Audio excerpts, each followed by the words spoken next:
Hello my dear learners, welcome to Easy Learning channel. So today we are going to start chapter number 1, A Letter to God by G.L. Funes from your first flight book of class 10th. So let's start. सबसे पहले हम read करेंगे before you read. So they say faith can move mountains. तो लोग कहते हैं कि जो faith होता है ना, जो विश्वास होता है वो mountains को भी move कर सकता है, ठीक है. What should we put our faith in, लेकिन हमारा जो फेथ है वो हमें किसके अंदर होना चाहिए. हमारा जो फेथ है वो हमें मतलब ऐसे हम किसके अंदर हम फेथ करें, किसके ऊपर हम विश्वास करें. So this is the question this story delicately poses. तो इसी क्वेश्चन से रिलेटेड मतलब ये स्टोरी है और यही हमें शायद पता लगेगा. सो लेंचो इज़ अ फार्मर. तो हम जो स्टोरी पढ़ने वाले हैं उसके बारे में ये थोड़ा सा आपको ब्रीफ दिया हुआ है कि लेंचो जो है वो एक फार्मर है who writes a letter to God. जो कि क्या करता है, वो एक लेटर लिखता है गॉड को when his crops are ruined. जब उसकी क्रॉप्स जो होती हैं वो सब रुइन हो जाती हैं, ख़राब हो जाती हैं. Asking for 100 पेसोज. और वो क्या करता है, उस लेटर के अंदर जो उसने लिखा होता है उसके अंदर उसने डिमांड करे होते हैं 100 पेसोज के लिए. सो 100 पेसोज, जो पेसोज है ये करेंसी है वहाँ की. So does Lencho's letter reach God. क्या लेंचो का जो लेटर था वो गॉड तक पहुँचता है. And does God send him the money. तो क्या गॉड ने उसको पैसे भेजे. Think what your answers to these questions would be. तो एक बार आप सोचिए कि मतलब इन क्वेश्चंस के आंसर्स क्या हो सकते हैं. कि कभी कोई पर्सन जो है वो एक गॉड को लेटर लिख रहा है तो क्या वो लेटर गॉड तक पहुंचेगा. और अगर उसने उस लेटर में कुछ पैसों की डिमांड करी है तो क्या गॉड उसको वो पैसे देंगे. And guess how the story continues before you begin to read it. और इस स्टोरी को पढ़ने से पहले मतलब just think about it and एक बार सोचना कि आपके जो क्वेश्चन हैं इनका आंसर आप क्या दोगे. ठीक है, आपको क्या लगता है. सो दिस इज़ अ एक्टिविटी, ये आप देख लेना. एंड आगे हम चलते हैं, अपने चैप्टर बिगिन करते हैं. Yes, from here the house. तो सबसे पहले यहाँ पे बात हो रही है एक घर की. The only one in the entire valley. और उस वैली के अंदर ना पूरा का पूरा सिर्फ एक ही घर था वहाँ पे. Sat on the crest of a low hill. और ये कहाँ पे सिचुएटेड था, क्रेस्ट होता है मतलब टॉप ऑफ अ हिल, ठीक है. तो वो उस हिल के टॉप पर एकदम सिचुएटेड था. From this height one could see the river. और उस हाइट से क्या होता है, कोई रिवर भी दिखती थी आराम से. And the field of ripe corn dotted with flowers that always promised a good harvest. और जब आप उस टॉप पे खड़े होते थे तो एक तो आपको वहाँ से रिवर दिखती थी एंड सेकेंडली आपको वहाँ से एक फील्ड दिखती थी. और फील्ड किसकी थी यहाँ पर, राइप कॉर्न की. ठीक है, राइप कॉर्न मतलब जो कॉर्न्स होते हैं, जो भुट्टा होता है, उसकी फील्ड दिखती थी और जिसके अंदर फ्लावर्स आ चुके थे और जिसको देखकर ऐसा लग रहा था कि ये काफ़ी अच्छी हार्वेस्ट इस बार होने वाली है. ठीक है. The only thing the earth needed was a downpour or at least a shower. तो उस टाइम पे जो अर्थ को नीड थी वो सिर्फ किस चीज़ की नीड थी, एक डाउन पोर की. डाउन पोर मतलब कह दो या तो हैवी रेनफॉल चलता है या फिर एक नॉर्मल सा शॉवर भी होता है, हल्की सी भी बारिश होती तो दैट वुड बी इनफ. ठीक है. So throughout the morning, Lencho, who knew his fields intimately, had done nothing else but see the sky towards the northeast. तो मॉर्निंग के टाइम पे जो लेंचो है, लेंचो हमने देखा था ही इज़ अ फार्मर. तो जो लेंचो है वो फार्मर है और जिसको पता है कि जो उसकी फील्ड है ना वो मतलब बहुत पास में है. एंड वो क्या कर रहा है, वो खड़े होके स्काई की तरफ देख रहा है, नॉर्थ ईस्ट की साइड में स्काई की तरफ देख रहा है. ठीक है. Now we are really going to get some water women. और यहाँ पे ये जो विमेन है ये अपनी वाइफ से बात कर रहा है कि, और वो क्या बोल रहा है कि अब हमें जो पानी है वो मिलने वाला है. सो हेयर ही मीन्स कि अब जो बारिश है आसमान से, स्काई से जो रेन है वो होने वाली है. ठीक है. The women who was preparing supper replied yes God willing. तो यहाँ पे जो वुमेन है, जो उनकी वाइफ थी, वो उसकी वाइफ जो उसको रिप्लाई करती है. एंड शी वॉज प्रिपेयरिंग सपर. सपर मतलब यहाँ पे मील कह दो या डिनर कह दो. She was preparing dinner. And उस टाइम पे वो बोलती है कि जैसी गॉड की विलिंग होगी, जैसी गॉड की इच्छा होगी वैसा होगा. ठीक है. The older boys were working in the field, जो उसके बड़े बेटे थे वो फील्ड के अंदर काम कर रहे थे, while the smaller ones were playing near the house, लेकिन जो उसके छोटे बच्चे थे वो जो छोटे बेटे थे उनके वो बाहर खेल रहे थे, ठीक है। And until the women called to them all come for dinner, और जब तक उनकी जो मदर थी वो उन सबको कॉल करके मतलब उन सबको नहीं बुलाती है अंदर, तब तक जो बड़े बॉयज़ थे they were working in the field and the smaller ones were playing near the house, ठीक है। सो शी कॉल्ड, मतलब her mother called, and it was during the meal that just as Lencho had predicted big drops of rain began to fall. तो उस time पे वो मील ही खा रहे थे, मतलब they were eating, they were having their dinner. तो उस टाइम पे जैसे लैंचो ने प्रिडिक्ट करा था ना कि बिग ड्रॉप्स जो हैं वो मतलब बारिश की बड़ी बड़ी बूंदें जो हैं वो गिरने वाली हैं, तो एग्जैक्टली वैसे ही हुआ। In the north east huge mountains of clouds could be seen approaching, तो नॉर्थ ईस्ट से ही वो वहाँ से देख रहा था, ठीक है, यहाँ पे दिया हुआ है, नॉर्थ ईस्ट में ही उसने देखकर बोला था। एंड अभी भी यहाँ पर नॉर्थ ईस्ट से ह्यूज माउंटेन्स ऑफ क्लाउड्स जो थे वो इस साइड पर आ रहे थे, और ऐसा बिल्कुल क्लियरली दिख रहा था। द एयर वॉज फ्रेश, जो एयर थी वो बिल्कुल फ्रेश थी एंड स्वीट थी, जैसे बारिश होने वाली होती है थोड़ी थोड़ी स्टार्ट हो जाती है तो हमें फील होना शुरू हो जाता है, और जो फ्रेशली एयर होती है वो हम स्मेल कर सकते हैं, हर चीज़ जो है वो बहुत अच्छी सी लगती है उस टाइम पर। The man went out for no other reason than to have the pleasure of feeling the rain on his body। तो यहाँ पे जो लेंचो है वो अपने घर के बाहर निकलता है और कुछ और काम के लिए नहीं, बस जो बारिश है उस बारिश को अपनी बॉडी पे फील करने के लिए। मतलब होता है ना, जनरली बारिश हो रही होती है तो हम लोग भी अपने हाथ बाहर निकाल लेते हैं बालकनी से, अपनी विंडो से हाथ बाहर निकाल के, या फिर मतलब जितना पॉसिबल होता है तो हमारा मन करता है कि हम बारिश के अंदर भीगें, तो वैसे ही वो भी जाता है। And when he returned, he exclaimed, "These aren't raindrops falling from the sky, they are new coins." So this one is important। यहाँ पे उसने क्या बोला है कि उसने अंदर आके बोला कि ये जो स्काई से ड्रॉप्स गिर रही है ना, ये कोई नॉर्मल रेन ड्रॉप्स नहीं है, ये क्या है, ये कॉइन्स है, न्यू कॉइन्स है ये। एंड उसने कैसे बोला है, the big drops are 10 cent pieces and the little ones are 5। तो बिग ड्रॉप्स को ही has compared big drops to the 10 cent of pieces, and little drops को उसने 5 सेंट्स के साथ कंपेयर करा है, मनी के साथ कंपेयर करा है। उसने बोला कि ये जो बारिश गिर रही है ये बारिश कोई नॉर्मल बारिश की बूंदें नहीं है, इनफैक्ट ये आसमान से पैसे गिर रहे हैं, बड़ी बड़ी बूंदों मतलब 10 सेंट्स ज़्यादा पैसे, छोटी बूंदें मतलब 5 सेंट्स, ठीक है। एंड इससे रिलेटेड क्वेश्चन भी आपको आएगा, इसलिए मैंने आपको बोला कि ये जो है दो लाइंस ये काफ़ी इंपॉर्टेंट है।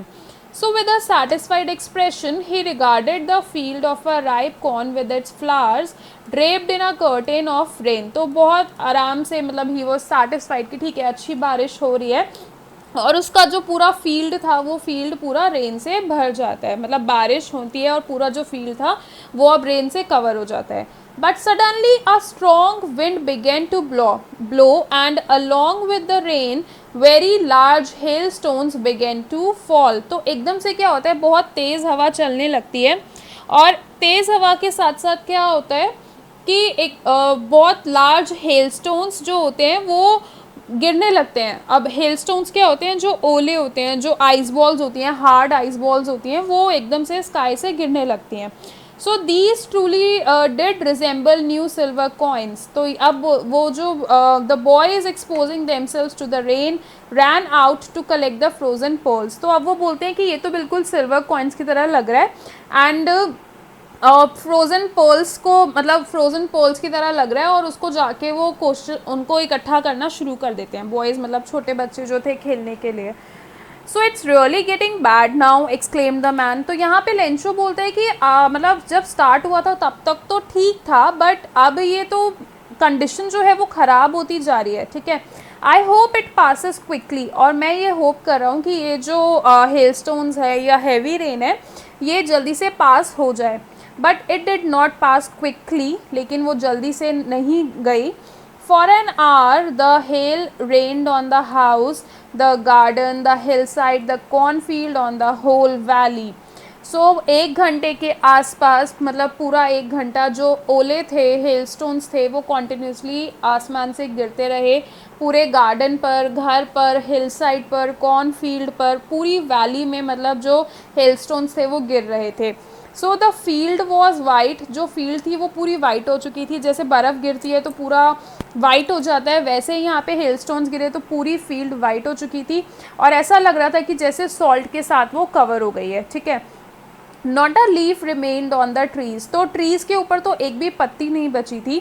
The corn was totally destroyed. अब जब इतनी हैवी रेन होती है तो जो भी फील्ड्स होती है ना, उन सब में जो कुछ भी उग रखा होता है वो सब खराब हो जाता है। तो ये मतलब एक अच्छी बारिश, थोड़ी बारिश तो अच्छी होती है फील्ड्स के लिए, क्रॉप्स के लिए, बट अगर वो तेज़ तूफान में बदल जाए या ओले गिर जाएं बहुत ज़्यादा, तो वो जो क्रॉप्स होती हैं वो पूरी की पूरी ख़राब हो जाती हैं।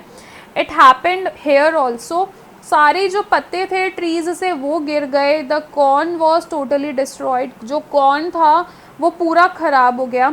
The flowers were gone from the plants, जो प्लांट्स पे फ्लावर्स आ रखे थे वो सब लोग सब चले गए। Lencho's soul was filled with sadness, तो यहाँ पे जो लेंचो की सोल थी, मतलब लेंचो जो था वो पूरा का पूरा बहुत ज़्यादा सैड हो चुका था। When the storm had passed, he stood in the middle of the field and said to his sons, a plague of locusts would have left more than this. तो अब जब पूरा ये स्टॉर्म जो था, ये पूरा स्टॉर्म पास हो जाता है, जब बंद हो जाता है ये तूफ़ान, तो उसके बाद वो अपनी फील्ड के बीचों बीच खड़ा होता है, मिडिल ऑफ द फील्ड में वो खड़ा होता है और बोलता है अपने बच्चों से कि जो एक प्लेग ऑफ लोकस्ट होता है ना, मतलब जो ग्रुप आता है बिग स्वॉन्स का, जो इंसेक्ट्स का ग्रुप आता है ना, तो वो भी इससे ज़्यादा मतलब फील्ड में छोड़ के जाती हैं। मतलब जो ग्रुप आता है वो इंसेक्ट्स का, वो भी ख़राब तो करती हैं क्रॉप्स को, लेकिन वो इतना भी नहीं करती कि बिल्कुल ही कुछ ना छोड़े। यहाँ पे तो हेलस्टोन्स ने बिल्कुल डैमेज कर दिया, डिस्ट्रॉय कर दिया है बिल्कुल क्रॉप को, ठीक है। The hell has left nothing, जो हेलस्टोन्स की वजह से अब यहाँ पे इस क्रॉप में कुछ भी नहीं बचा है। This year we will have no corn, और इस साल अब हमारे पास तो बिल्कुल भी कोई कॉर्न नहीं होने वाला है, क्योंकि फार्मर्स का एक यही ज़रिया होता है, उनका यही होता है कि वो लोन लेकर, किसी ना किसी से पैसे उधार लेकर इन क्रॉप्स को उगाते हैं। देन जब वो क्रॉप्स उगती हैं उसको मार्केट में सेल आउट करके देन उनके पास कुछ पैसे आते हैं। बट इस साल लेंचो को पता था, उसने तो अपनी पूरी मेहनत कर दी, उसने तो अपना सारा काम कर दिया कि अपनी क्रॉप्स बिल्कुल उस स्टेज तक ले आया कि अब वो अच्छा सा हार्वेस्ट देने वाली थी। बट जो स्टॉर्म था उसकी वजह से अब उसकी क्रॉप्स बिल्कुल ख़राब हो चुकी थी। So that night was a sorrowful one, तो अब ये वाली जो रात थी ये काफ़ी दुख भरी रात थी। All our work for nothing, अब उन्होंने जो अभी तक अपनी फील्ड्स में इतनी मेहनत करी थी वो सारी मेहनत अब सब बेकार जा चुकी थी, और उनको पता था there is no one who can help us, अब कोई भी नहीं है कि जो हमारी हेल्प करे। We will all go hungry this year, और अब हम सब हंग्री रहने वाले हैं इस साल, क्योंकि इन लोगों के पास खाने तक के भी पैसे नहीं बचते हैं। इनको यही सहारा होता है कि जब इनकी क्रॉप्स एक अच्छा हार्वेस्ट देंगी तो उससे वो जो पैसे मिलेंगे वो उनके पास होंगे, ठीक है। But in the hearts of all who lived in that solitary house in the middle of the valley, there was a single hope, and that hope was help from God. So उस heart में, मतलब उस पूरे एक लौते घर में, जो पूरी वैली में एक घर था, उस घर के अंदर एक सिंगल होप थी अब सिर्फ, और वो होप क्या थी कि अब सिर्फ गॉड ही हमारी हेल्प कर सकते हैं। Only God can help us and only God can save us, ठीक है।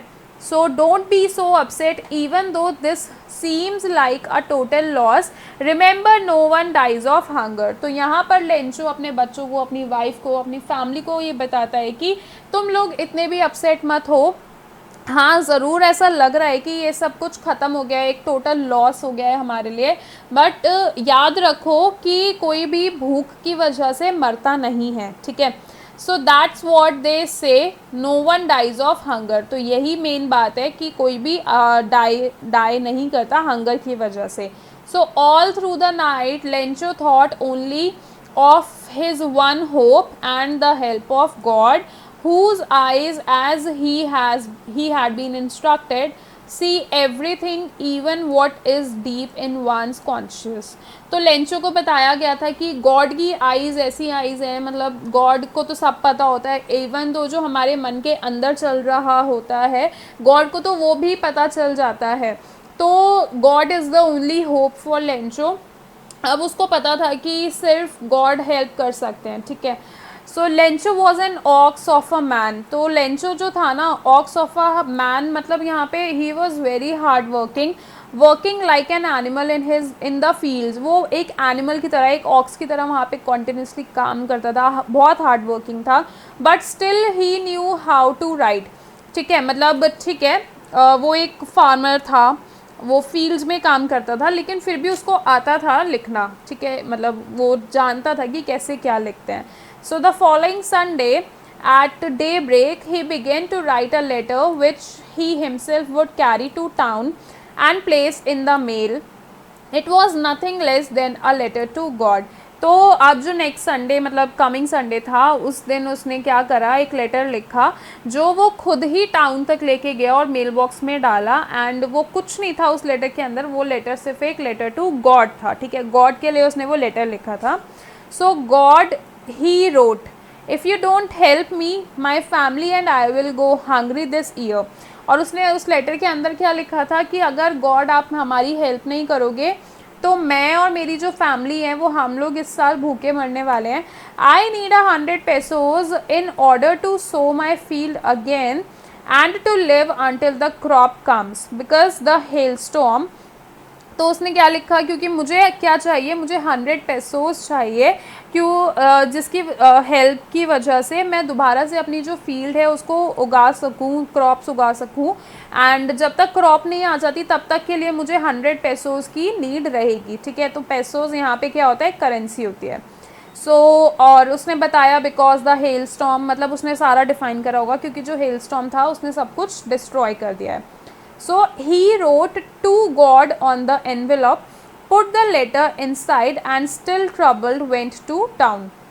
और उसने क्या लिखा, एनवेलप के ऊपर उसने लिखा टू गॉड, मतलब कि किसको लेटर भेजना है, तो उसने सिर्फ लिखा टू गॉड। एंड यहाँ पे उसने वो जो लेटर था वो उसके एनवेलप के अंदर रख दिया अब, और फिर वो टाउन के लिए निकल गया। At the post office he placed a stamp on the letter and dropped it into the mail box. उसके बाद उसने पोस्ट ऑफिस में जाके एक स्टैम्प जो थी वो लगाई लेटर के ऊपर एंड उसको मेल बॉक्स के अंदर डाल दिया लेटर को। So one of the employees who was a postman and also helped at the post office went to his boss laughing heartily and showed him the letter to God.